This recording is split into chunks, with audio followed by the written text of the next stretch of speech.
Advance अग्नि missile परीक्षण, जिसे मिशन दिव्यास्त्र कहा गया है, इसके पीछे के विज्ञान, MIRV तकनीक की कार्यप्रणाली और इसके वैश्विक प्रभाव को गहराई से समझेंगे।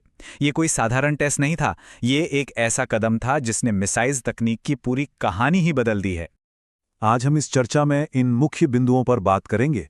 पहला, भारत का उन्नत अग्नि परीक्षण। दूसरा, MAIRV तकनीक कैसे काम करती है। तीसरा, एयर डिफेंस सिस्टम इसे रोकने में विफल क्यों होते हैं। चौथा, ग्लोबल MAIRV टाइमलाइन। और पांचवां, दक्षिणी एशिया में शक्ति का संतुलन। तो चलिए शुरू करते हैं पहले हिस्से से, भारत का उन्नत अग्नि परीक्षण यानी मिशन दिव्यास्त्र। अब देखिए, जैसा कि मैंने कहा, ये कोई आम बैलिस्टिक मिसाइल टेस्ट नहीं था। इस एडवांस्ड अग्नि 5 मिसाइल में MIRV यानी multiple independently targetable re entry vehicle तकनीक का सफलतापूर्वक इस्तेमाल हुआ है। जरा इंजीनियरिंग के नजरिए से सोचिए, एक ही मिसाइल के आगे के हिस्से में, जिसे नोज कोन कहते हैं, कई सारे वॉरहेड्स को फिट करना और फिर अंतरिक्ष में उन्हें बिल्कुल सही वक्त पर अलग करने के लिए तैयार करना, ये वाकई एक कमाल की बात है। इस तकनीक ने मिसाइल की मारक क्षमता और उसके काम करने के पूरे बुनियादी तरीके को ही बदल कर रख दिया है। और इस विशेष परीक्षण का सबसे बड़ा असर क्या हुआ? भारत अब दुनिया के उस बेहद एलीट और एक्सक्लूसिव ग्रुप में शामिल हो गया है जहां गिने चुने देश ही हैं। जी हां, अब भारत दुनिया का केवल छठा ऐसा देश बन गया है जिसके पास इस स्तर की सत्यापित MIRV मिसाइल तकनीक मौजूद है। वैश्विक मंच पर यह अपने आप में एक बहुत बड़ा रणनीतिक मील का पत्थर है। आगे बढ़ते हैं अपने दूसरे बिंदु पर। आखिर ये MIRV तकनीक काम कैसे करती है? इसके अलग होने का विज्ञान क्या है? इस तकनीक की बेसिक कार्यप्रणाली को समझना बहुत दिलचस्प है। एक पारंपरिक मिसाइल को आप एक स्नाइपर राइफल की तरह मान लीजिए, जो एक बार में सिर्फ एक ही लक्ष्य पर सीधा वार करती है। लेकिन MIRV ये एक डिलीवरी ट्रक की तरह है, जो उड़ान तो एक ही बार भरता है, लेकिन रास्ते में अलग अलग पथों पर अपने अलग अलग पैकेट यानी वॉरहेड गिराता हुआ चलता है। बस एक मिसाइल लॉन्च होती है और एक साथ कई हमले सुनिश्चित हो जाते हैं। हर वॉरहेड का अपना एक बिल्कुल अलग निशाना होता है। इस तकनीक के रणनीतिक मायने क्या हैं? इसे एक बहुत ही बेहतरीन उदाहरण से समझाया गया है। मिशन दिव्यास्त्र की तुलना महाभारत के उन अजेय और शक्तिशाली दिव्यास्त्रों से की गई है जिन्हें युद्ध के सबसे नाजुक मोड़ पर सिर्फ एक आखिरी और निर्णायक हमले के लिए ही निकाला जाता था। ये एक अल्टीमेट वेपन है जिसका सिर्फ एक ही मकसद होता है, एक अचूक और अंतिम प्रहार। अगर हम इस अदृश्य इंजीनियरिंग की कल्पना करें तो ये प्रक्रिया कुछ इस तरह काम करती है। सबसे पहले मिसाइल वायुमंडल से बाहर बहुत अधिक ऊंचाई तक जाती है। फिर अंतरिक्ष के निर्वात में एक बस या पोस्ट बूस्ट व्हीकल बेहद सटीक कंप्यूटर गणनाओं के आधार पर मुख्य मिसाइल से कई वॉरहेड्स को अलग अलग दिशाओं में रिलीज करता है। इसके बाद ये री एंट्री व्हीकल आसमान से बरसते हुए बिल्कुल स्वतंत्र रूप से अपने अपने लक्ष्यों की ओर तेजी से बढ़ जाते हैं। तीसरा हिस्सा, एयर डिफेंस सिस्टम की विफलता। इन मिसाइलों को रोकना इतना मुश्किल क्यों है? इसका कारण समझना बहुत आसान है। एक सामान्य बैलिस्टिक मिसाइल एक ही तय रास्ते या प्रक्षेप्य वक्र से आती है, जिससे एडवांस रेडार सिस्टम द्वारा ट्रैक करना और नष्ट करना मुमकिन है। लेकिन MIRV के मामले में तस्वीर बिल्कुल अलग होती है। जब एक साथ कई स्वतंत्र वॉरहेड और उनके साथ नकली लक्ष्य यानी डिकॉय अलग अलग रास्तों से आ रहे हों, तो रेडार सिस्टम बुरी तरह ओवरलोड हो जाते हैं।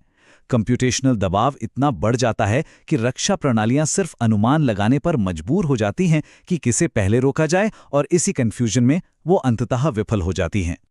यही वजह है कि दुनिया का कोई भी सिस्टम इसे पूरी तरह से रोक नहीं सकता। S-400 जैसे दुनिया के बेहतरीन एयर डिफेंस सिस्टम भी एक साथ आ रहे इन अलग अलग परमाणु वॉरहेड्स को मजबूती से ट्रैक और नष्ट करने में संघर्ष करते हैं। और सोचिए, अगर किसी रक्षा प्रणाली से MIRV क्लस्टर का सिर्फ एक भी परमाणु वॉरहेड बच निकलता है तो इसका परिणाम एक पूरे शहर की तबाही हो सकता है। इसीलिए इस तकनीक को लगभग अजेय माना जाता है। चलिए अब चौथे बिंदु पर आते हैं, ग्लोबल MIRV टाइमलाइन।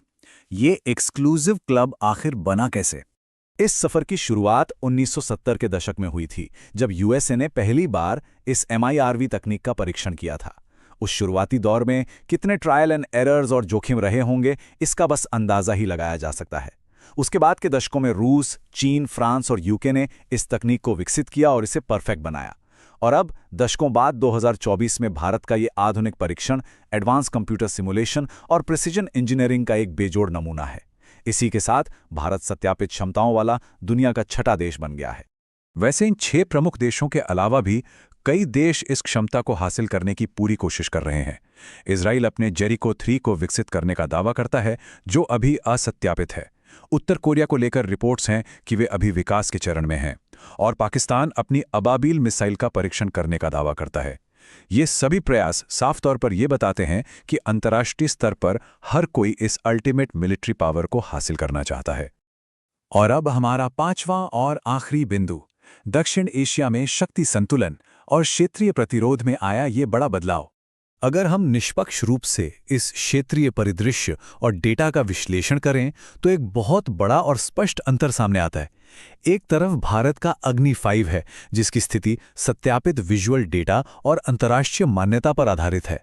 लगभग 8000 किलोमीटर की रेंज इसे एक ग्लोबल पहुंच देती है। वहीं दूसरी तरफ पाकिस्तान का अबाबील है, जिसके दावे अभी असत्यापित हैं और वो परीक्षण चरण में है। इसकी रेंज करीब 2000 किलोमीटर है, जिसका फोकस मुख्य रूप से क्षेत्रीय है। तो आखिर इस क्षमता की इतनी अहमियत क्यों है? दरअसल इस तकनीक को पाना एक अभूतपूर्व रणनीतिक डिटरेंस प्रदान करता है। आसान शब्दों में कहें तो MIRVs दुनिया की सबसे बड़ी इंश्योरेंस पॉलिसी के रूप में काम करता है। अगर ये आपके पास है तो संभावित हमलों के खिलाफ एक पूर्ण प्रतिरोध या एब्सोल्यूट डिटरेंस तय हो जाता है। दुश्मन को ये बात अच्छे से पता होती है कि कोई भी मिसाइल शील्ड उन्हें भारी जवाबी कार्रवाई से नहीं बचा सकती। अंत में ये पूरी चर्चा हमें एक बहुत ही महत्वपूर्ण सवाल पर लाकर खड़ी कर देती है। जैसे जैसे दुनिया के और भी देश MIRV तकनीक के इस अंतिम बीमा को हासिल करना चाहेंगे, तो इन अजेय हथियारों का मुकाबला करने के लिए हमारे ग्लोबल एयर डिफेंस सिस्टम कैसे विकसित होंगे? जब हमला करने वाली मिसाइल तकनीक इतनी एडवांस्ड हो चुकी है, तो बचाव के तरीके अपना अगला कदम क्या चुनेंगे? ये हथियारों की एक ऐसी दौड़ है जिसके नतीजे हमारी दुनिया का भविष्य तय करेंगे।